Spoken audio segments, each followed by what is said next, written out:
So we got 3 A prospects coming into football. Yeah. We've got about 10 to 12 to 13 really good young quarterbacks. I count Garoppolo, Carr, same age.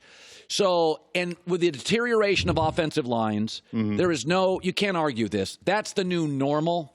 It's like security at the airport. It's going to be an hour. That's the new normal, right? Right. And so you got to have some athletic ability at quarterback. Now, Teddy does not provide that. That's my only knock on Teddy. But if you look at what Teddy Bridgewater provides, Carolina, to me, they want to move off Cam, but they don't know how to do it. Right. You've done that division. Am I nuts to say Bridgewater is a natural? Cam will go somewhere in the market. Bridgewater to Carolina. Yeah, no, you know, I'm sitting over there, and I heard that for the first time.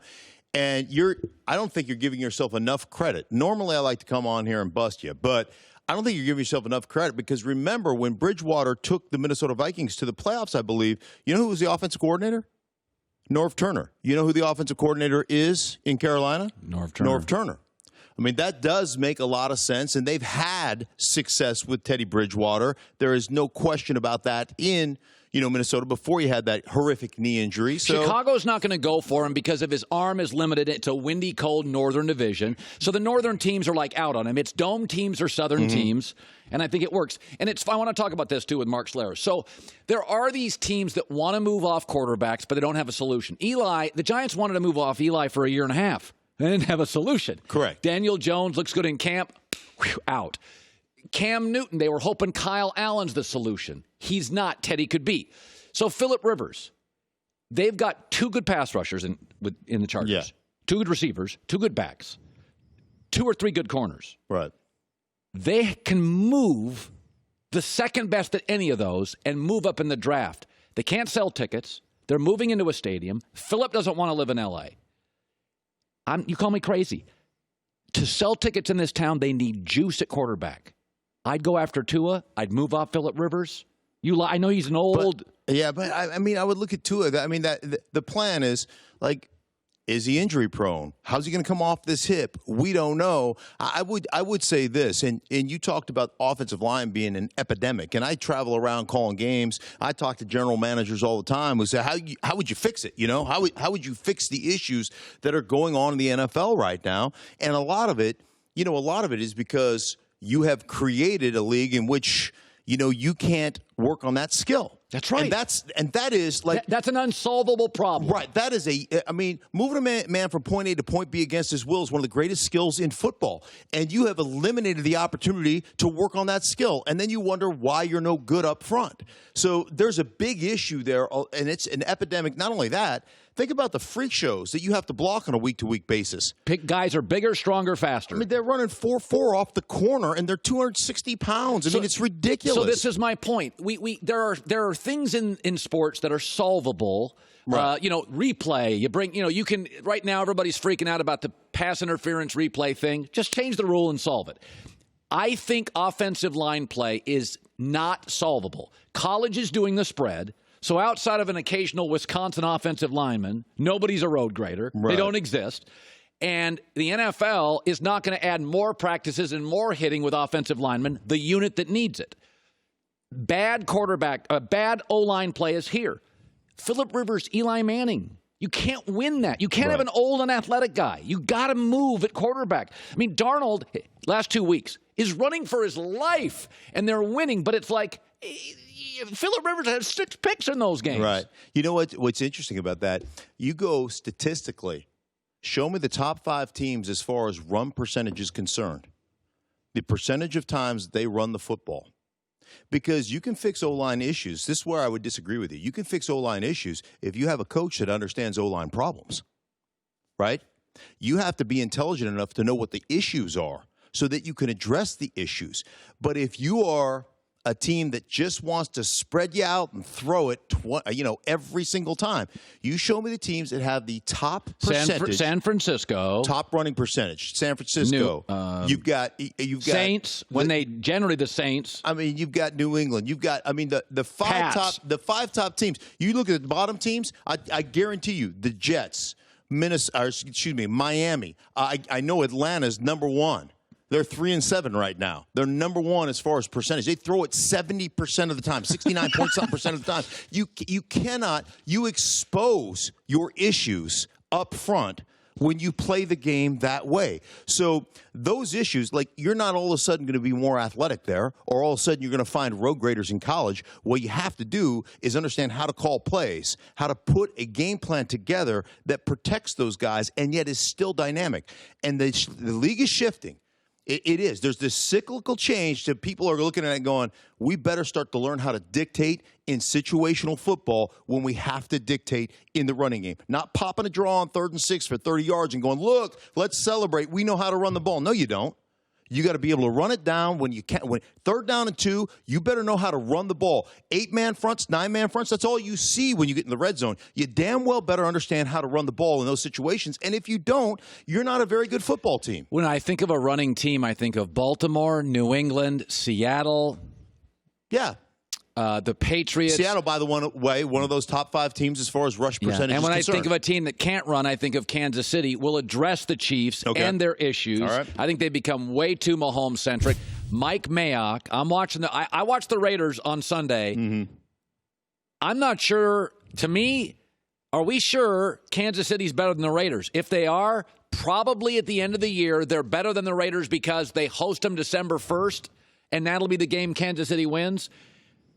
You know Mayock. Sure. Raiders' offensive pieces, Mayock's hit home runs. Right. Gruden's offense is clever, power, smart, finesse, efficient. It's everything.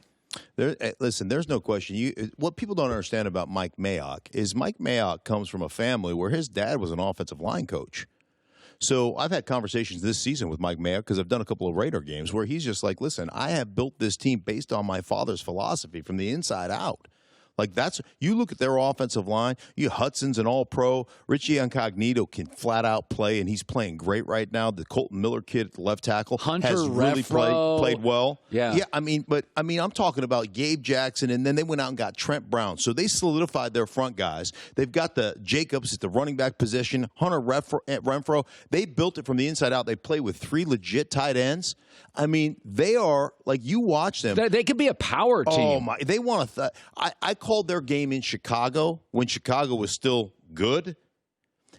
They were the reason Chicago's defense is struggling right now because they opened up the blueprint on how to just absolutely bludgeon. They thunder punched them in the lips from the opening play of the game. And I'm telling you what, they double teamed at the point and they just pile drove the Chicago Bears, and they had no answer for it. And I tell you what, they can do that to just about anybody because of the way Mike Mayock has built them. They have 3 running backs that all look the same. Jacobs is the best. Then they have possession guys like a Hunter Renfro. The tight end, they got Darren Waller. Waller is he's a great story. Out of the league, kicked out, was a drug user, went to rehab. He's completely turned his life around, and he's 6'5", he's 265. I mean, he is put together. And he is not afraid to block people. He's one of the few guys, he's like George Kittle in the NFC, who will block you and also run routes around you. He is not afraid to get his hands dirty. I really like their foot. I want to vomit in my mouth right now. I just said I really like the Raiders. You're saying a lot of nice things about the Raiders. I got to tell you something. When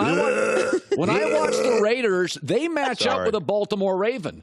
73% completion percentage, power running backs, good O-line. Their defense does not match the Ravens' defense. The Ravens' defense, you look what the Ravens did. They got rid of C.J. Mosley. They got rid of Smith on the outside, Zadarius Smith. They got rid of Weddle.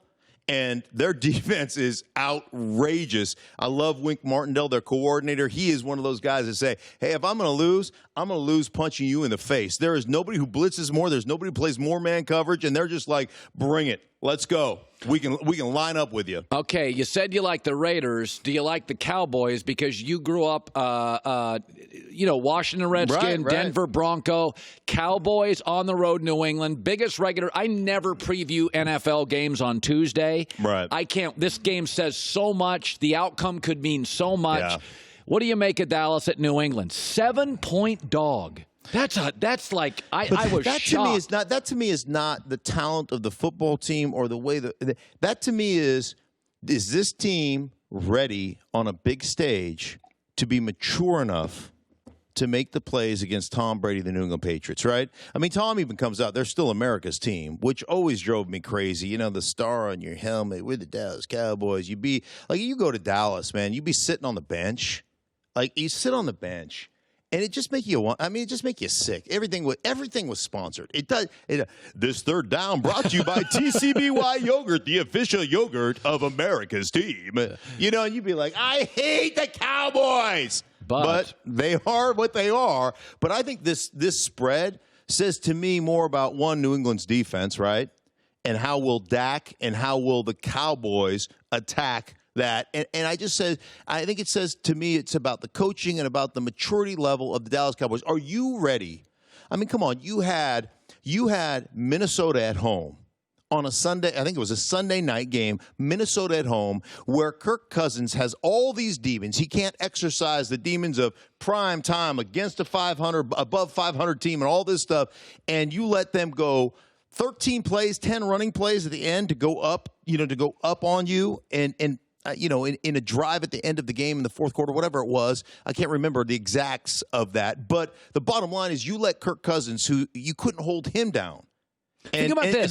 That to me is what that says. That line's an indictment. If I said to you, let's just do this top of our head, 10 best players in this. I always do this. Okay. Sometimes when I bet on Friday and I'm undecided, 10 best players in a game.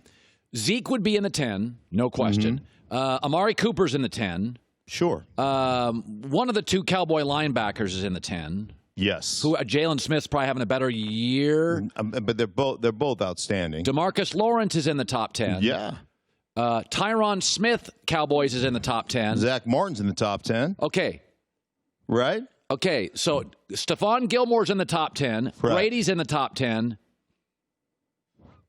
You start looking at it. What do you have left now? You have one? Are you at 9 now? I'm at 8. At 8. I think one of the McCourty brothers may be in the 10. Sure. But my point is, Dallas is a 7-point dog and may have 7 of the 10 best players in the game. I don't think Dak's very far out of the top 10, to be honest with you right now. I think he'd probably be in there at 9 or 10. The way he's playing, he'd probably be. So this is essentially an indictment on the coaching staff of Dallas. That's what that number is to me. Yeah. Well, like I said, this is Belichick versus Jason Garrett, and this is, your maturity or lack thereof versus our defense and our maturity and our coach. Hi, everybody. Thanks for watching. Subscribe here to get the latest from the show.